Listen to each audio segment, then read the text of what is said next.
siang semuanya. Assalamualaikum warahmatullahi wabarakatuh. Salam sehat dan salam sejahtera untuk kita semua. Jadi ini saya langsung saja ya.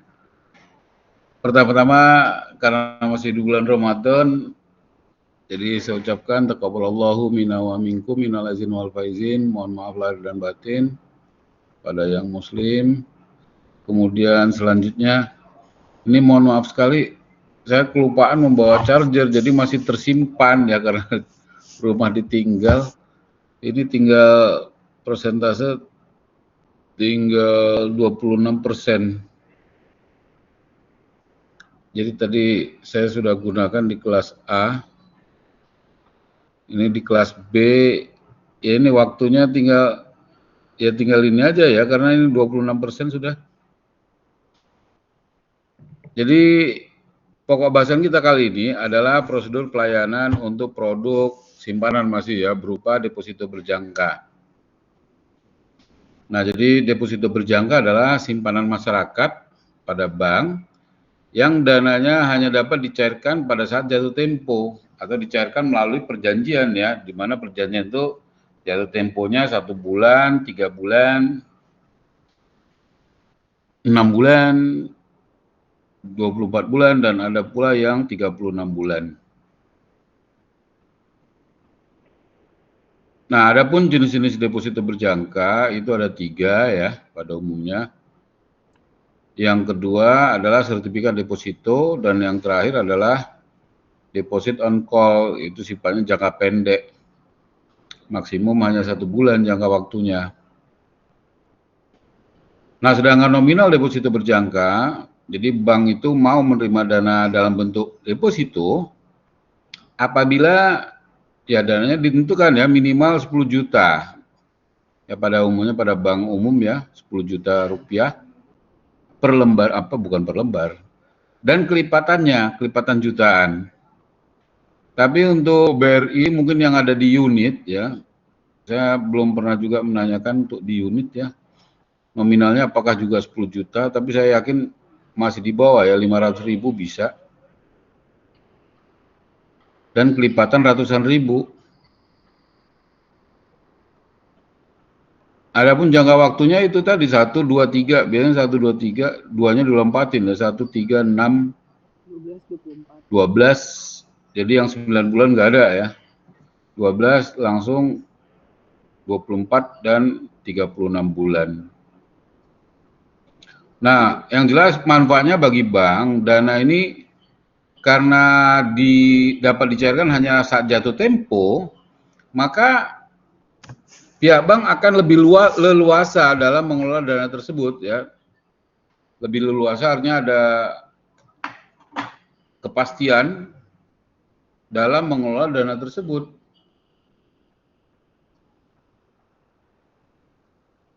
Jadi itu keuntungan bank ya.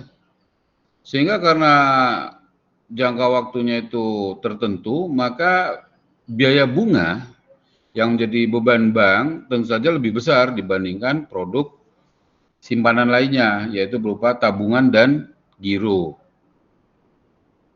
Jadi kalau tabungan yang sudah kita bahas kemarin itu paling tinggi 1% ya per tahun. Sedangkan deposito berjangka, bunga yang diberikan kepada deposan itu maksimal adalah 4% paling tinggi saat ini ya, untuk saat ini. Karena acuannya adalah SBI, surat suku bunga acuan Bank Indonesia. Ya suku bunga acuan Bank Indonesia kita tahu adalah 6% saat ini ya. Sehingga ya bunga deposito yang ada di kebijakan OJK itulah paling kecil 2%, sedangkan paling tinggi 4%. Nah, 4% itu yang 3 bulan, tapi semakin panjang umur sertifikat deposito tersebut, ya deposito berjangka tersebut, maka biasanya akan lebih rendah Kenapa demikian? Jadi misalkan semakin panjang, ya semakin lama jatuh tempo deposito berjangka tersebut, maka risiko di masa yang akan datang akan lebih besar. Jadi bank itu nggak berani memberikan suku bunga yang besar untuk jangka panjang. Ya siapa tahu dia kelebihan dana nantinya. Jadi kalau bank itu kelebihan dana tentu saja rugi ya kalau dana itu dihimpun tanpa disalurkan gitu. Nah tapi ada juga bank yang sengaja ya dana itu dikelola dalam bentuk lainnya, misalkan dalam investasi saham ke bursa efek internasional ya. Itu banyak kasus. Jadi sebetulnya keuntungan bank apabila dana itu disimpankan saja, dititipkan dalam bentuk giro pada Bank Indonesia, itu udah dapat bunga sebesar 6% ya. Jadi artinya di situ aja udah ada selisih ya. Selisih tingkat suku bunga, ada marginnya. Jadi dia menghimpun dalam bentuk deposito, kemudian dititipkan 4% cuman ya, paling tinggi dititipkan ke Bank Indonesia 6%, sudah ada margin 2% itu. Tapi tentu saja bank nggak mau begitu saja ya, artinya makan apa istilahnya kalau kerja tapi digaji tapi nggak kerja, itu namanya apa istilah? Gaji buta. Bukan gaji buta. Ya gabut ya, gaji buta, makan gaji buta kan nggak enak. Ya paling tidak dikelola, disalurkan ya.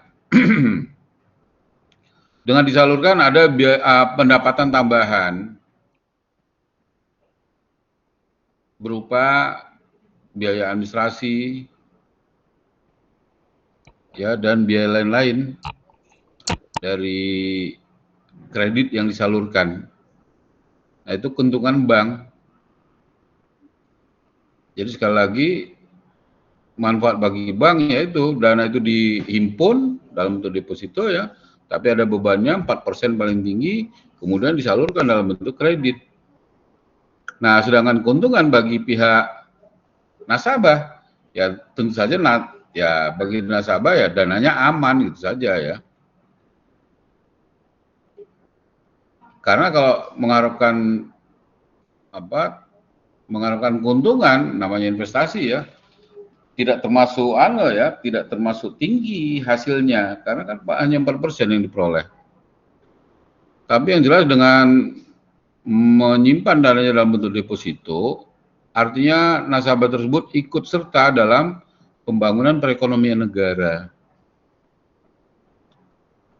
Karena kan dana itu disalurkan kembali oleh pihak bank ke masyarakat yang membutuhkan atau masyarakat defisit spending unit. Ya itu saja keuntungannya. Lalu yang jelas aman karena setiap dana nasabah itu kan pasti dijamin oleh pemerintah. Dalam hal ini ada LPS ya, Lembaga Penjamin Simpanan. Itu per orangnya sampai 2 miliar dijamin dananya per individu. Lalu tadi deposito ada 3 macam jenisnya ya. Jadi deposito berjangka, sertifikat deposito, dan deposit on call. Kalau sertifikat deposito itu bedanya dengan deposito berjangka adalah bunganya yang pertama. Sertifikat deposito bunganya itu dibayarkan di muka oleh pihak bank. Sedangkan deposito berjangka dibayar di belakang pada saat jatuh tempo. Jadi kalau Anda buka deposito saat ini ya nominal 10 juta, maka pada akhir tahun kalau deposito 12 bulan ya, bunganya 4%, 4% dari 10 juta, berarti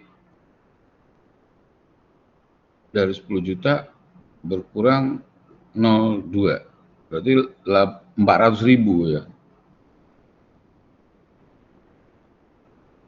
10 juta 400.000.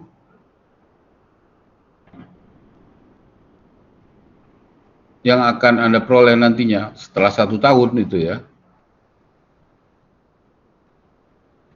Lalu sedangkan sertifikat deposito bunganya dibayarkan di muka. Jadi kalau Anda mau buka sertifikat deposito, tidak perlu membawa uang 10 juta, tapi dikurangi bunganya. Anda cukup membayarkan 9.200.000, 9.600.000 ya, karena bunganya tadi 400.000 ya. 4% dari 10 juta. 400.000, ya 9.600.000. Nah, nanti pada saat jatuh tempo hanya dapat pengembalian sebesar nilai nominalnya, yaitu 10 juta. Nah, itu bedanya. Kemudian beda yang lain apa? Nama nasabah, jadi nama deposan. Masyarakat yang menitipkan dananya dalam bentuk deposito berjangka, istilahnya adalah deposan ya.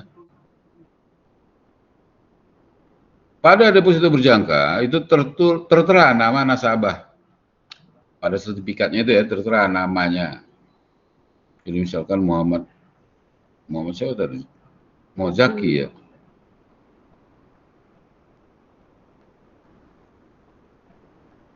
Ada nama, kemudian nominal dan bunganya. Jadi bunga yang tertera pada deposito berjangka itu tidak akan berubah sepanjang umur deposito itu dititipkan. Sama halnya dengan obligasi ya. Kalau obligasi itu kan surat pernyataan utang yang diterbitkan oleh pemerintah atau perusahaan ya. Jadi obligasi itu ya selembar kertas gitu. Udah saya anukan juga di e-learning ya, itu bagaimana contoh bentuk deposito berjangka itu. Jadi kalau deposito berjangka tulisannya deposito berjangka, lalu nominalnya dan di bawahnya adalah suku bunganya. Nah, jadi kalau deposito berjangka itu tertera nama nasabah, artinya kalau hilang kertas tersebut ya, kertasnya hilang, tidak bisa dicairkan oleh orang lain. Jadi hanya bisa dicairkan oleh nama yang tertera pada kertas tersebut. Kalau yang bersangkutan meninggal dunia ya tentu saja akan dialihkan pada ahli waris ya. Ahli waris dengan surat keterangan, tentunya surat keterangan kematian, ya menunjukkan kartu KK dan sebagainya. Biasanya itu yang diminta oleh pihak bank, hanya surat kematian dan kartu KK. Sedangkan pada sertifikat deposito itu tidak tertera nama nasabah, nama deposannya. Jadi hanya tertulis sertifikat deposito, lalu tidak ada nama nasabahnya. Jadi artinya sertifikat deposito tersebut dapat dicairkan oleh siapapun yang membawanya. Nah, karena tidak tertera nama nasabah, maka ya risikonya kalau hilang ya hilang pula aset deposan tersebut. Kecuali kalau begitu hilang kemudian minta diblokir ya, nelpon banknya. Nah, karena dibuat atas unjuk ya, tidak ada namanya, maka sertifikat deposito itu dapat digunakan sebagai alat pembayaran. Ya, sebagai alat transaksi untuk membayar. Tapi kalau deposito berjangka nggak bisa ya. Nggak bisa untuk bayar. Itulah yang membedakan antara deposito berjangka dan sertifikat deposito. Lalu deposit on call itu biasanya antar anu saja ya. Deposannya adalah lembaga, badan usaha, dan jangka waktunya paling lama 1 bulan. Paling lama, paling singkat adalah 1 minggu, 7 hari. Itu deposit on call. Call itu pemanggilan ya, tapi di dalam pinjaman antar bank juga istilahnya itu jangka pendek juga, namanya call money. Pinjaman antar bank. Nah, deposit on call itu adalah deposito berjangka yang jangka waktunya paling lama 1 bulan itu saja. Nah, lalu bagaimana prosedur untuk pelayanan bagi deposan? Nah, untuk melayaninya, maka pertama kali yang dihadapi adalah tetap frontliner ya, yaitu customer service. Jadi customer service akan menyodorkan formulir pembukaan deposito. Kemudian nanti diminta untuk mengisi data, nasabah itu diminta mengisi data, serta tanda bukti dirinya. Nanti akan diminta juga ahli warisnya siapa, tentukan apabila nasabah tersebut meninggal dunia ya.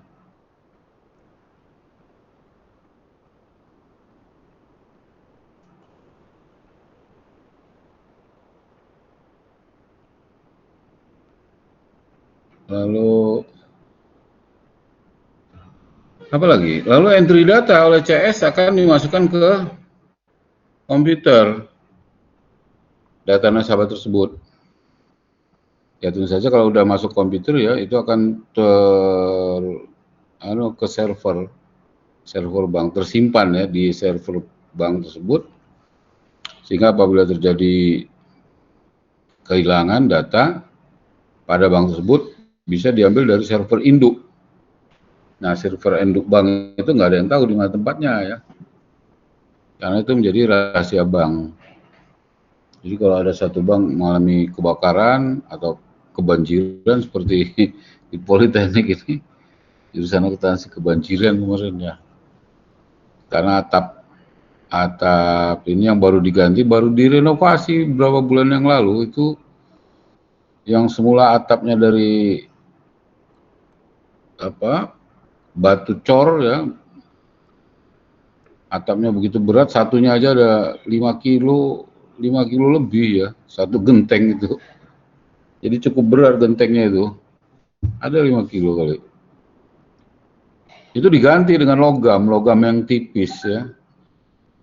Karena bangunan kita ini adalah bangunan memang udah lama ya, tapi mutunya sangat bagus karena proyek Bank Dunia awalnya. Jadi Politeknik di Indonesia yang negeri ya, itu adalah bantuan dari Bank Dunia. Sehingga bentuk dan luas bangunannya sama semuanya. Yang ada di Jakarta, Bandung, Malang, Semarang gitu ya. Bali, Medan, Makassar, dan kalau di Kalimantan di Samarinda itu ya, Politeknik Samarinda.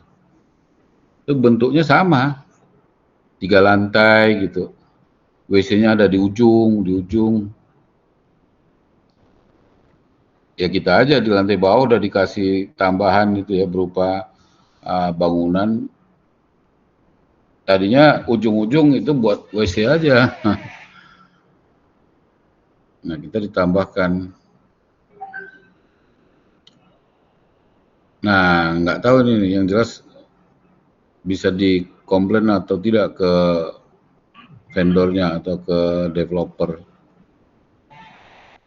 Jadi bisa aja developer cuma memberikan alamat palsu, bisa jadi ya. Jadi nggak bisa ditelusuri lagi. Nah itulah kondisi jurusan akuntansi sekarang. Nah kita kembali ke deposito berjangka. Jadi proses pelayanannya mulai dari CS entry data, kemudian nanti CS akan memberikan slip setoran, diminta nasabah mengisi slip setoran dan menyetorkan uangnya ke teller. Nah setelah dana disetoran ke teller, maka selanjutnya CS akan meminta ke back office, yaitu bagian deposito ya, untuk mencetakkan sertifikat deposito tersebut. Jadi nanti sertifikat deposito akan diserahkan ke nasabah sebagai bukti bahwasanya dananya sudah tersimpan.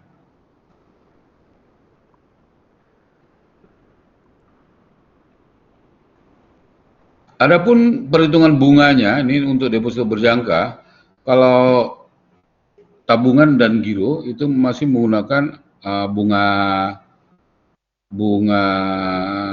majemuk ya. Tapi kalau untuk deposito berjangka, perhitungannya pakai bunga tunggal.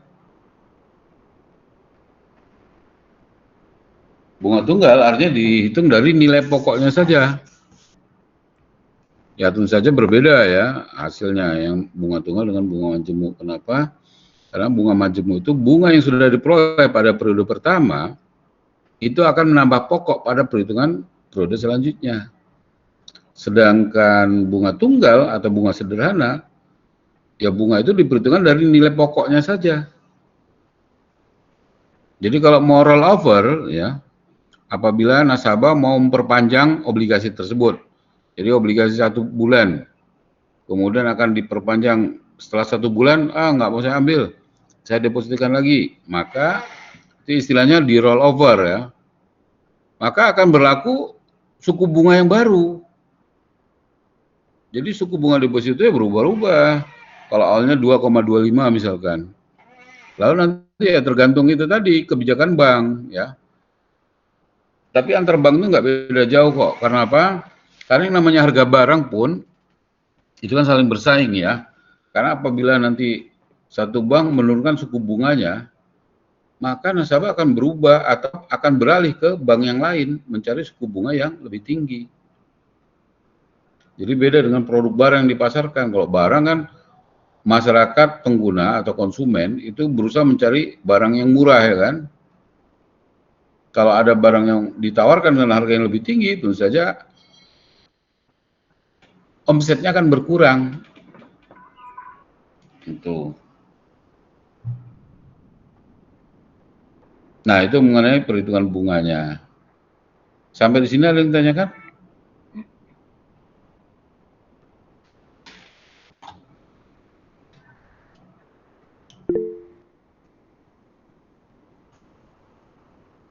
Siapa yang angkat tangan?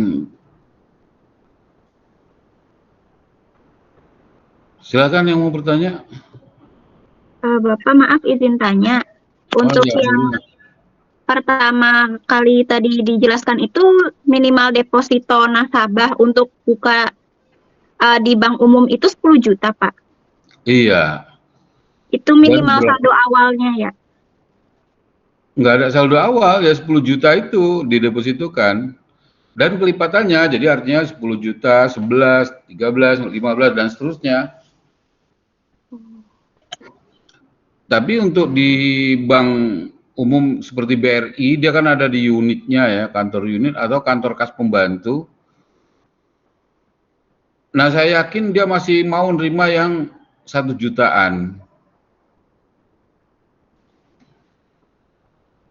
Atau di BPR, saya juga belum pernah menelusuri, belum pernah berkunjung ke BPR. Itu untuk deposito berjangka atau sertifikat deposito, Pak, yang minimal 10 juta? Oh, sama, sertifikat deposito dan deposito berjangka nominalnya sama. Oh, jadi minimal 10 juta dan kelipatan 1 jutaan. Tapi kalau di daerah, itu mulai dari 500.000 dan kelipatan 100 ribuan. Jadi hanya selembar kertas gitu ya, tertera nominalnya berapa gitu yang didepositkan, misalkan 750.000. Bunganya ada juga tertera. Misalkan 3% ya. Berarti 3% itu per tahun, bukan per bulan ya. Per tahun. Jadi memang kalau dibuat investasi itu kecil sekali ya. Jadi untuk investasi sebaiknya ke hal yang lain, misalkan paling enggak untuk nabung emas ya, atau memang kalau punya waktu ya nabung saham. Artinya punya waktu itu karena kalau kita udah nabung saham, kita harus selalu memantau perkembangan dari tabungan saham kita. Jadi kalau memang dia trennya meningkat ya segera dijual, lalu dialihkan lagi ke saham yang lebih murah, begitu seterusnya. Kalau udah kita main saham, artinya orang itu punya waktu luang untuk memantau perkembangan ya harga saham perusahaan ya di pasar bursa. Walaupun sudah kita pasrahkan misalkan ke pihak, kalau di Politeknik ini kan kita kerjasama dengan MNC Sekuritas ya. Kita sudah pasrahkan ke manajemen, nah maka ya kita nggak perlu lagi mikir-mikir. Tapi untuk mendapatkan keuntungan yang besar, yaitu kita harus memantau perkembangan fluktuasi harga saham. Jadi begitu harga saham yang kita punya itu tinggi, ya usaha langsung segera dijual. Nah, misalkan seperti halnya saat ini ya, untuk emas itu udah 1.500.000, 1.300.000 per gramnya ya. Maka kalau ada yang punya emas, sebaiknya ya dijual aja saat ini, yang emas batangan ya. Karena acuan harga emas itu adalah dari emas batangan, emas murni yang 24 karat itu yang buatan Antam ya. Karena Antam itu dia sudah punya, udah berstandar internasional gitu ya. Jadi artinya kalau kita keluar negeri bawa emas itu dijual di luar negeri masih laku, artinya mau diterima karena dia ada standar internasionalnya. Lain halnya kalau Anda beli emas saat naik haji misalnya, emas di sana ya. Nah itu tentu saja harganya akan turun karena nggak ada jaminan standar internasionalnya. Itu untuk investasi emas. Jadi begitu juga di pasar modal, kalau memang, karena menjanjikan sekali ya, keuntungannya di pasar modal itu jauh lebih besar dibandingkan kita nabungin ya deposito. Karena deposito tadi saya katakan suku bunganya kan paling banyak 4% setahun. Tapi kalau di pasar modal itu minimal 15%. Ya hasilnya, belum lagi dari marginnya, belum lagi dari dividen yang akan diterima. Itu mengenai nilai nominal. Jadi sebetulnya kalau untuk investasi ya nggak cocok juga mengenai deposito berjangka ya, atau produk pasar uang. Tapi kalau mau investasi ya di pasar modal.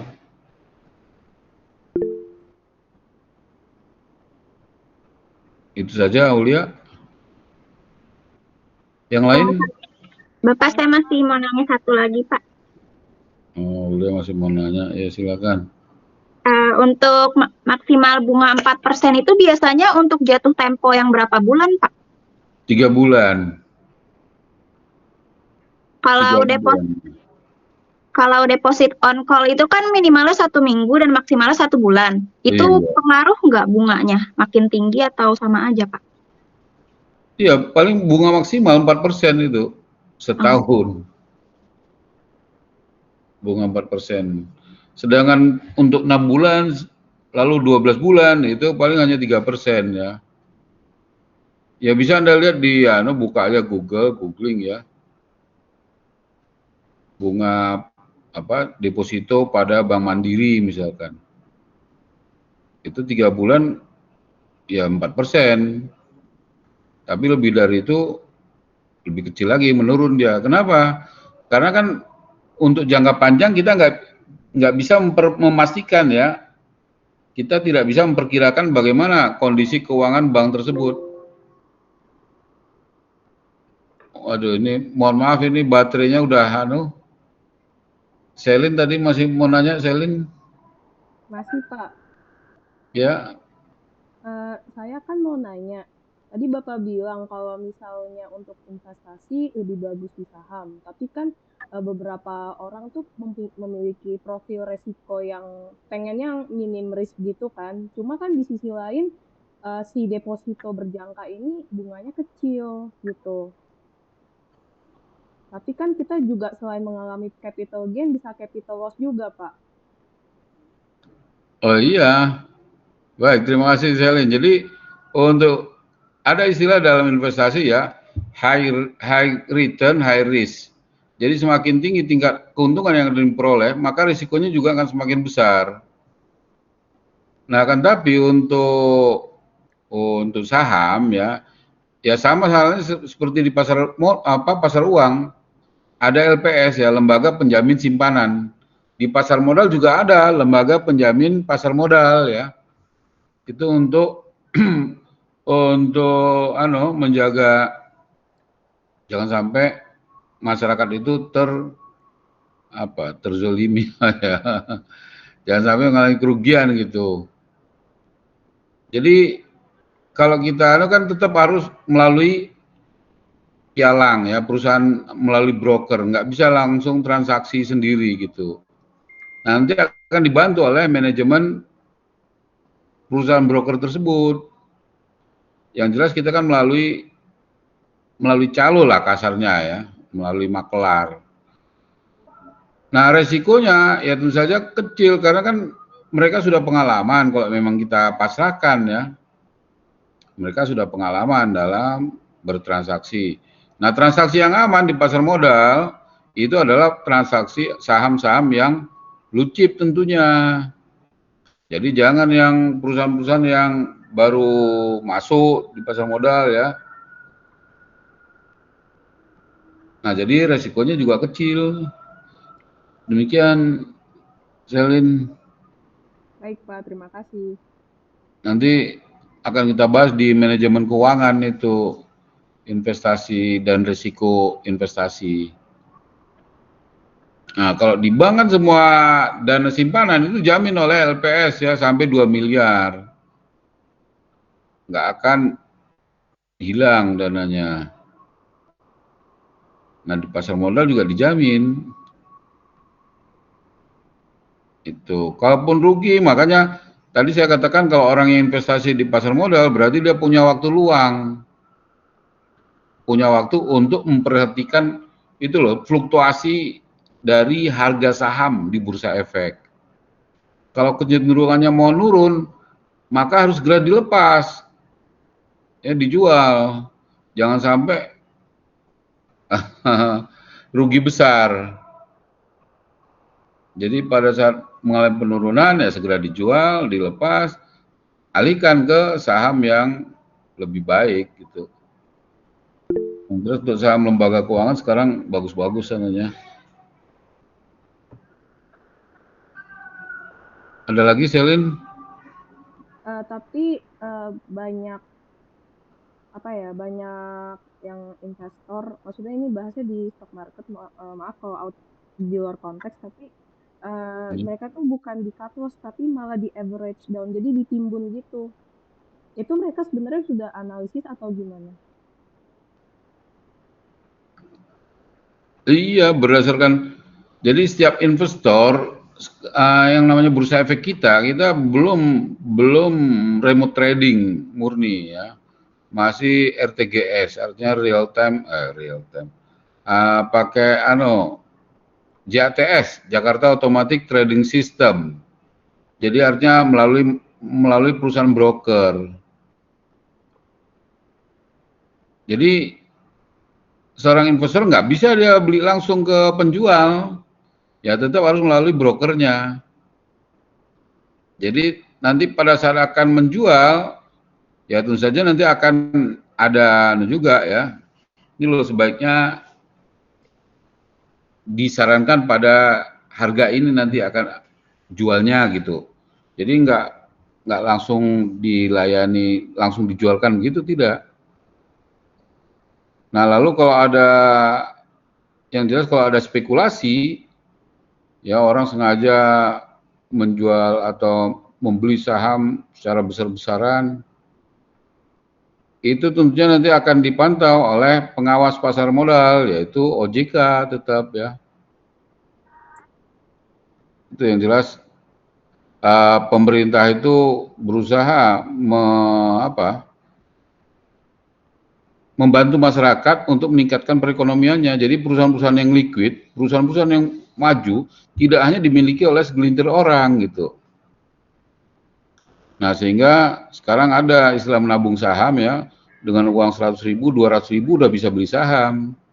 Tapi kalau di tahun 2013-an sebelum ada OJK ya, dulu masih Bapom LK, masyarakat yang mau beli saham harus nabung nyetor dulu ke broker 25 juta.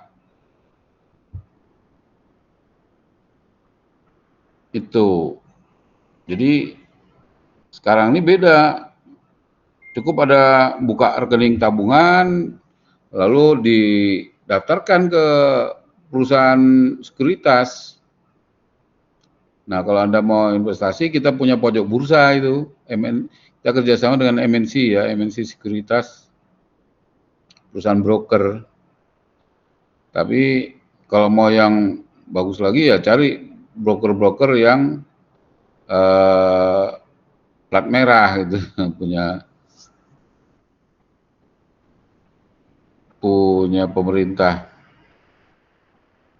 dari bank, melalui bank bisa gitu ya. Demikian, Selin. Baik, Pak. Terima kasih. Iya, jadi, oh ya, mengenai suku bunga, ini tadi, kalau dicairkan sebelum tepat waktu, maka bunga yang dibayarkan ya tentu saja akan dikenakan denda ya. Misalkan buka deposito 1 bulan, baru berjalan 10 hari, kemudian deposito tersebut punya kebutuhan yang mendesak.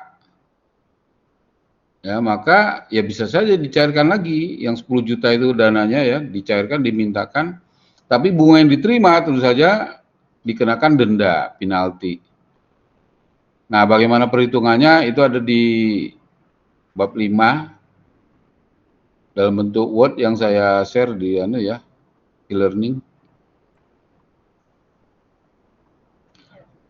Demikian, ini saya mohon maaf karena kelupaan nggak bawa ini charger, sudah lowbat.